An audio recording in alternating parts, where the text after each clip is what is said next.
राम राम, प्रणाम सभी को। जय श्री सीताराम हनुमान। मैं कुमकुम श्रीवास्तव अपने चैनल पे आप सभी लोगों का बहुत बहुत स्वागत करती हूँ। और प्रातः स्मरणीय बाबा तुलसीदास जी द्वारा रचित रामचरितमानस पाठ लेके पुनः से आप लोगों के समक्ष उपस्थित हूँ।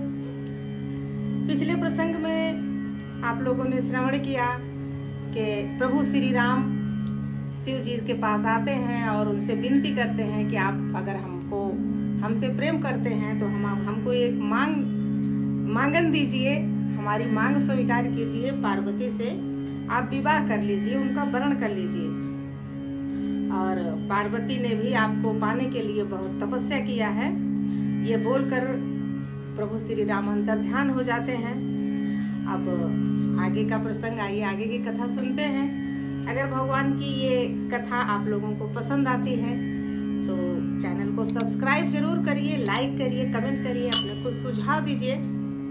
आइए कथा की ओर चलते हैं। पार्वती पहि जाय तुम प्रेम परीक्षा लेओ, गिरि प्रेरि पठयो भवन दूर करो संदेह। आप लोग पार्वती के पास जाकर उनके प्रेम की परीक्षा लीजिए। सप्तऋषि शिव जी के पास आते हैं तो भोलेनाथ प्रभु शिव जी सप्तऋषियों से कहते हैं कि आप पार्वती की परीक्षा जाके लीजिए। तो हिमाचल लीजिए और हिमाचल को कहकर उन्हें पार्वती को लीवा लाने के लिए भेजिए। वो परीक्षा लेते हैं कि अपने तपस्या से वो अडिग हैं कि नहीं हैं। उनसे कह दीजिए कि हिमाचल से जाके कहिए कि वो पार्वती को घर पे ले आए और अपने बुद्धि अनुसार पार्वती की परीक्षा लीजिए। पार्वती को घर भिजवाइए और उनके संदेह को दूर कीजिए।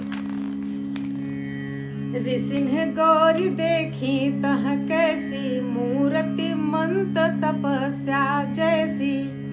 बोले मुनि सुनो शैल कुमारी, करहु कवन कारण तप भारी। ऋषियों ने पार्वती के पास जाकर उनको कैसी देखा, मानो मूर्तिमान तपस्या ही हो, यानी जो तपस्या कर रहा है मानो कोई मूर्ति सी खड़ी हो। मुनि बोले, हे शैल कुमारी, सुनो तुम किस लिए इतना कठोर तप कर रही हो। कहीं अवराध हूँ का तुम चाहू, हम सन सत्य मरम किन कहू। कहत बचन मनु अति सकुचाई, हंसी हूँ सुनी हमार जड़ताई। तुम किसकी आराधना करती हो और क्या चाहती हो, हमसे अपना सच्चा भेद क्यों नहीं कहती। तब माँ पार्वती कहती हैं कि मुझे अपनी बात कहने में बहुत संकोच हो रहा है। आप लोग मेरी मूर्खता सुनकर हंसेंगे। मन हठ परा न सुनई सिखावा, चाहत बारी पर भीति उठावा। नारद कहा सत्य सोई जाना, बिनु पंखन हम चाहि उड़ाना। पार्वती जी सप्तऋषि से कहती हैं कि मन ने हठ पकड़ लिया है कि वह उपदेश नहीं सुनता और जल पर दीवार उठाना चाहता है।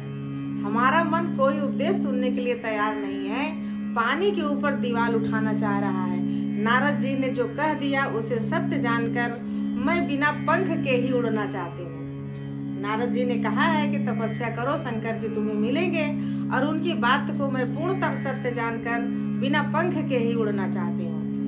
देखूं मुनि विवेक हमारा, चाहिए सदा शिव ही भरतारा।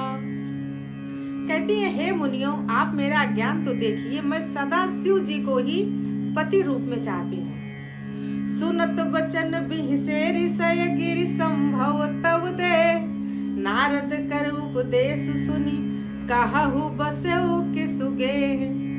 पार्वती जी की बात सुनते ही ऋषि लोग हंस पड़े और बोले, तुम्हारा शरीर पर्वत से ही तो उत्पन्न हुआ है, भला कहो तो नारद का उपदेश सुनकर आज तक किसका घर बसा है। सप्तऋषि हंस रहे हैं कि नारद की बात सुन के किसका गृहस्थ जीवन अच्छा हुआ, किसका घर बसा है। वो तो हमेशा घर तोड़ने की बात करते हैं। दक्ष सुतन उपदेश नि जाई, तिन्ह फिर भवन न देखा आई, चित्रकेतु कर घर उन घाला, कनक कशिपु कर पुण्य सहाला। कहते हैं उन्होंने जाकर दक्ष के पुत्रों को उपदेश दिया था, जिससे उन्होंने फिर लौटकर घर का मुंह नहीं देखा। चित्रकेतु के घर को नारद ने ही चौपट किया। फिर यही हाल हिरण्यकश्यप का हुआ। नारद सिख जे सुनहि नर नारी, नारद सिख जे सुनहि नर नारी, अवसि होहि तज भवन भिखारी, मन कपटी तन सज्जन चीन्हा, आप सरिस सब ही चह कीन्हा। जो स्त्री पुरुष नारद की सीख सुनते हैं वे घर बार छोड़कर अवश्य ही भिखारी हो जाते हैं। सप्तऋषि पार्वती माँ से कहते हैं कि नारद ऋषि की बात जो सुनता है वो भिखारी हो जाता है। उसका मन तो कपटी है ही, शरीर पर सज्जनों जैसे चिन्ह हैं, वे सभी को अपने समान बनाना चाहता है। ऊपर से सज्जन दिखो और अंदर से कपटी। तेहि के बचन मान विश्वासा, तुम चाहु पति सहज उदासा, निर्गुण नीलज कुबेश कपाली, अकुल अगेह दिगंबर ब्याली। उनके वचनों पर विश्वास मानकर तुम ऐसा पति चाहती हो जो स्वभाव से उदासीन है, गुणहीन है, निर्लज्ज है, बुरे बेस वाला है, नर कपालों की माला पहने रहता है, कुलहीन, बिना घर बार का, नंगा और शरीर पर सांपों को लपेटे रखने वाला है। कहूँ कवन सुख यस बरु पाए, भल भूल ठग के बौराए, पंच कहे शिव सती विवाही, पुण्य डेरी मराए निताही। ऐसे वर को मिलने से कहो तुम्हें क्या सुख मिलेगा। तुम उस ठग नारद के बहकावे में आकर खूब भूल गई। पहले पंचों के कहने से शिव ने सती से विवाह किया था, परंतु फिर उसे त्याग कर मरवा डाला।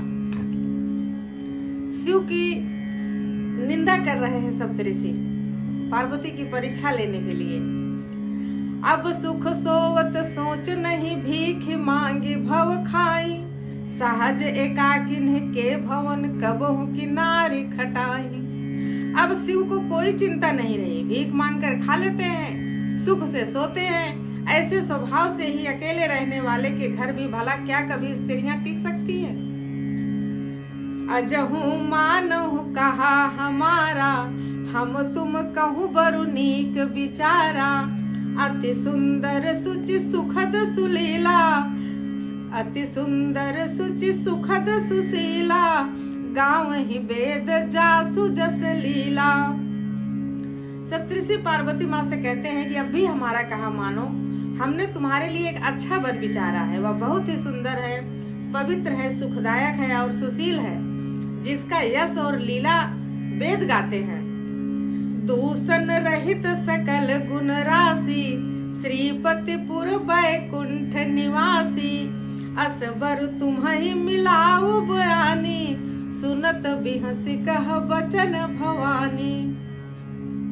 वह दोषों से रहित, सारे सद्गुणों की रास, लक्ष्मी का स्वामी और बैकुंठपुरी का रहने वाला है। हम ऐसे वर को लाकर तुमसे मिला देंगे। या सुनते ही पार्वती जी हंसकर बोलती हैं। माँ क्या बोलती हैं सप्तऋषि से? सत्य कहे हो गिरि भव तनुएहा, हट न छूट छूटे बरु देहा, कनकऊ पुनि पसानते होई, जारे हूँ सहज न परिहर सोई। आपने यह सत्य ही कहा कि मेरा यह शरीर पर्वत से उत्पन्न हुआ है, इसलिए हठ नहीं छूटेगा। शरीर भले ही छूट जाए, सोना भी पत्थर से ही उत्पन्न होता है, सो वह जलाए जाने पर भी अपने स्वभाव को नहीं छोड़ता। नारद बचन न मैं परिहरऊं, बसहु भवन उजरऊ नहीं डरऊं, गुरु के बचन प्रतीति न जेहि, सपने हूँ सुगम न सुख सिद्धि तेहि। अतः मैं नारद जी के वचनों को नहीं छोड़ूंगी, चाहे घर बसे या उजड़े, इससे मैं नहीं डरती। जिसको गुरु के वचनों में विश्वास नहीं है, उसको सुख और सिद्धि स्वप्न में भी सुगम नहीं होगी। तो माँ पार्वती को नारद जी के कहे वचन पर इतना बड़ा विश्वास है।